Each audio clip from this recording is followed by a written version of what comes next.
Salut à tous. Comme annoncé dans ma précédente vidéo, c'est une toute autre destination qui m'attend pour ce voyage. Voyez donc, un trip qui part du fin fond du sud-ouest de la France pour rejoindre l'extrême nord de notre pays.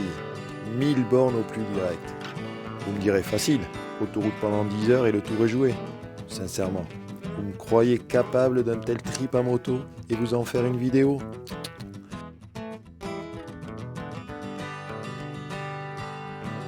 Premier arrêt, pique-nique devant le château de Castelnau-la-Chapelle, en Dordogne. Le château du XIIe siècle, qui a successivement changé de main pour devenir anglais, puis redevenir français. Malheureusement abandonné à la Révolution, il servira de carrière de pierre.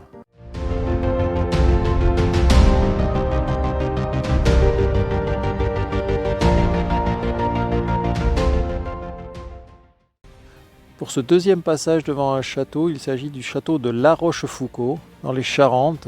Le château est possédé depuis sa création en 980 par la même famille, La Rochefoucauld, qui est entre autres, et là je vais verser dans le people, à l'origine de la création de l'école des arts et métiers et de la caisse d'épargne.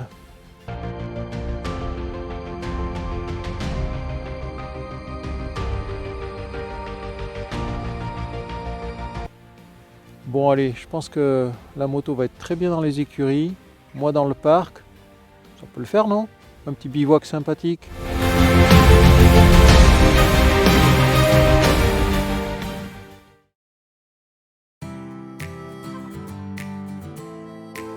Alors vous l'aurez compris, ma route passera devant les plus beaux châteaux de France, une quinzaine environ, hélas pas toujours très visibles.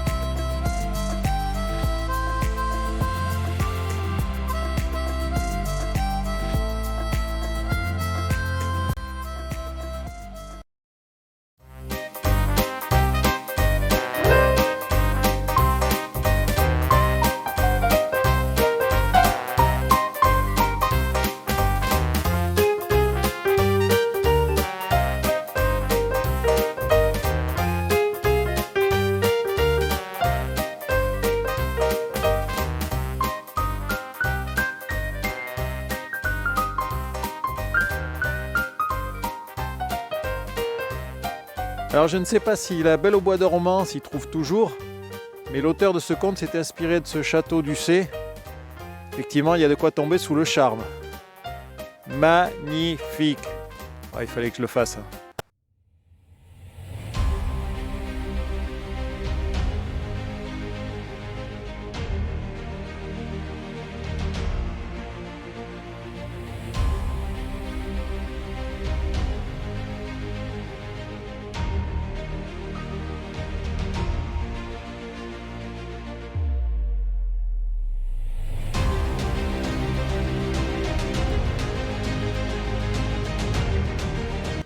Je me trouve maintenant au cœur de la Touraine, devant le petit château d'Azay-le-Rideau, qui a la particularité d'être construit sur une île.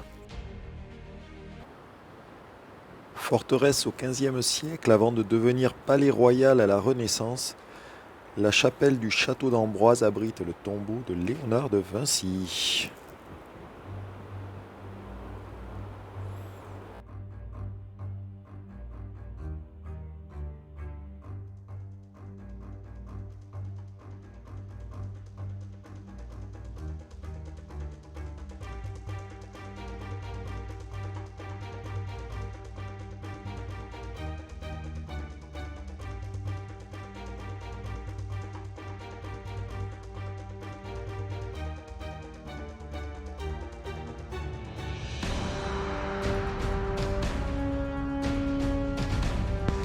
C'est le château des Dames, le château de Chenonceau, qui servira à Catherine Médicis de bureau.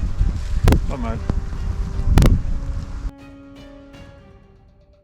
On dit du château de Chenonceau qu'il dispose d'une richesse de son mobilier. Alors, il faudra vraiment revenir visiter l'intérieur de tous ces châteaux et les parcs au printemps pour profiter d'une météo aussi un petit peu plus clémente.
plus visité de tous les châteaux de la Loire, Chambord est un monument célèbre en raison de son architecture exceptionnelle, influencée par Léonard de Vinci et son non moins célèbre escalier à double révolution, mais aussi ses jardins à la française absolument splendides.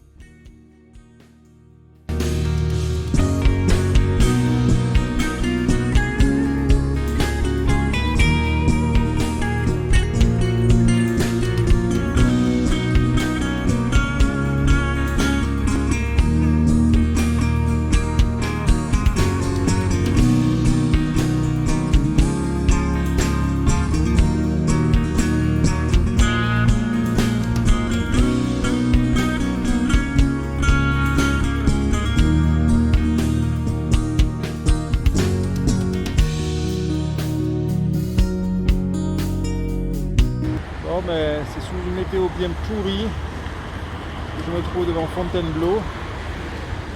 Magnifique château, mais aujourd'hui, il n'y aura pas plus de lumière, il n'y aura pas plus d'éclaircie. Dommage. Allez, je trace sur l'île. Ciao, ciao.